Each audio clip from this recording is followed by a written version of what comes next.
guys, my name is Fiona and I'm so excited to be here with you on World Read Aloud Day. Today we're going to be reading The Sweetest Fig by Chris Van Allsburg. Have any of you heard, before I read this, have any of you heard of the Polar Express? I have. You have? Well, Chris Van Allsburg is actually the author of that book, so we're going to be reading one of his other books today, so that's super exciting. Now, before we start reading this, I really want you guys to help me out with this, and I really want you to focus on inferring and making inferences. Now, when I say inferring, do we know what that is?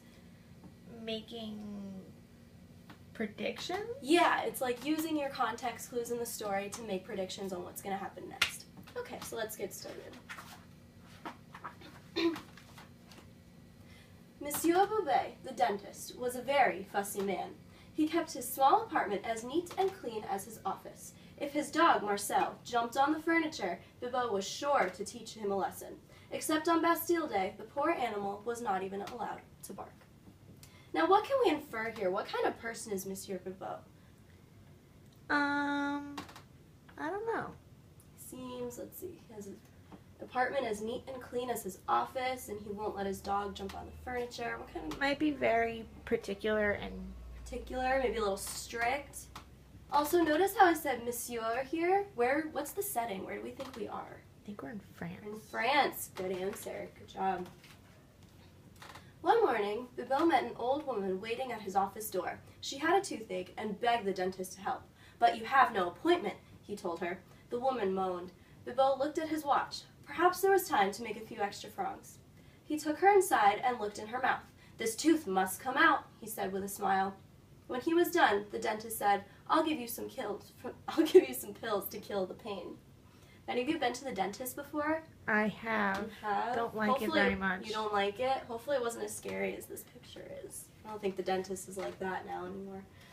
The old woman was very grateful. "I can't pay you in money, but I have something so much better." She took 2 figs from her pocket and handed them to Bibot. "Figs," he said angrily. "These figs are very special," the old woman whispered. "They can make all of your dreams come true." She winked at him and put her finger to her lips. It was clear to Bibot that the woman was crazy. He set the figs down and took her by the arm. When she reminded him about the pills, he said, "I'm sorry, for paying customers only," and shoved her out the door. Now, what can we infer here? How is he acting right now? Not very nice. Not very nice. He's not giving her any of the pills. Do you think that's a little greedy? I think it's very greedy, actually. Very greedy. Now, what about the figs? First of all, do we know what a fig is? Isn't that a food? Yes, it's actually a fruit. Now, what did the old woman say about the figs? What can we infer about the figs? I don't know. She said they can make all of your dreams come true. So maybe they're like special figs? Special they're figs? Yeah, like maybe magical? They're magic figs. I agree with that. Let's see. That evening, Bibot took his little dog to the park. Poor Marcel loved to sniff the tree trunks and bushes, but whenever he stopped, Bibot would pull sharply on the leash. Just before going to bed, the dentist had a small snack. He sat at his dining room table and ate one of the figs the old woman had given him. It was delicious, possibly the sweetest, finest fig he'd ever had.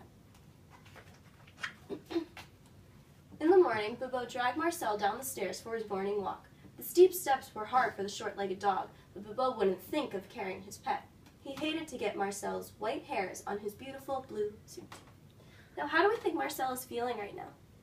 I think he wanted to be picked up. I think you want to, yeah, look at his face. Does he look happy? He does not look very happy. He doesn't look he wants very to be happy. loved. Poor Marcel. Alright, I'm not going to show you the picture this time. I'll show you in a second. As he walked along the sidewalk, Bibot couldn't help noticing people looking at him. "They're admiring my blue suit," he thought. But when Bibot saw his reflection in the mirror of the cafe, he stopped in horror. Why do you think he stopped in horror? Uh-oh.